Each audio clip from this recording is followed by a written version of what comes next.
ఈ మధ్యకాలంలో నిర్మాతలకు థియేట్రికల్ కలెక్షన్స్ బిజినెస్ తో సంబంధం లేకుండా ఓటీటీ మరియు ఇతర నాన్ థియేట్రికల్ రైట్స్ తోనే భారీగా టేబుల్ ప్రాఫిట్స్ వస్తున్నాయి. పెద్ద హీరోల సినిమాలకైతే 100 కోట్ల రూపాయలకు ఓటీటీ రైట్స్ అమ్ముడుపోతున్నాయి.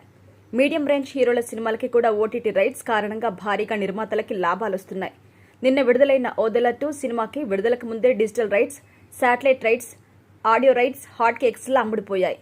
ఈ సినిమాకి పెట్టిన బడ్జెట్ మొత్తం నాన్ థియేట్రికల్ రైట్స్ తోనే వచ్చేశాయని నిర్మాతలు ఎంతో మురిసిపోయారు. కానీ నిన్న థియేటర్లో విడుదలైన ఈ సినిమాకి మొదటి ఆట నుండే ఫ్లాప్ టాక్ వచ్చింది. థియేటర్స్ లో వచ్చే వసూలతో పని లేకుండా ప్రస్తుతం నిర్మాతలైతే సేఫ్ జోన్ లో ఉన్నారు. ఇకపోతే ఈ సినిమా డిజిటల్ రైట్స్ ని అమెజాన్ ప్రైమ్ సంస్థ దాదాపుగా 18 కోట్ల రూపాయలకు అన్ని భాషల్లో కొనుగోలు చేసింది. అమెజాన్ ప్రైమ్ లో హిందీ డబ్బింగ్ వర్షన్ కి భారీగా రెస్పాన్స్ వచ్చింది. ముఖ్యంగా ఇలాంటి సినిమాలను అక్కడి ఆడియన్స్ ఎగబడి మరీ చూస్తుంటారు. కాబట్టి ఈ సినిమా అమెజాన్ ప్రైమ్ లో విడుదలయ్యాక ఖచ్చితంగా బ్లాక్ బస్టర్ రెస్పాన్స్ ను సొంతం చేసుకుంటుంది అంటున్నారు. అయితే ముందుగా కుదుర్చుకున్న ఒప్పందం ప్రకారం ఈ సినిమాని 6 వారాల తర్వాతనే ఓటీటీలో విడుదల చేయాలి. కానీ థియేటర్స్ లో ఈ సినిమా వసూలు చాలా పూర్గా ఉండడంతో 4 వారాలకే అమెజాన్ ప్రైమ్ లో అప్లోడ్ చేసే అవకాశం ఉంది. త్వరలో దీనికి సంబంధించి అధికారిక ప్రకటన రాబోతుంది. ఇకపోతే ఓదెల 2 కి మొదటి రోజు ప్రపంచవ్యాప్తంగా కేవలం ₹1 కోటి గ్రాస్ వచ్చిందట. ఈ సినిమాని 11 కోట్ల రూపాయలకి కొనుగోలు చేసిన బయ్యర్స్ కి ఇది పెద్ద షాక్. గతంలో సంపత్ నంది హెబ్బా పటేల్ ని ప్రధాన పాత్రలో పెట్టి ఓదెల రైల్వే స్టేషన్ అనే సినిమా తీశారు. ఈ సినిమా లాక్డౌన్ సమయంలో ఆహా మీడియా యాప్ లో విడుదలై అద్భుతమైన రెస్పాన్స్ సొంతం చేసుకుంది.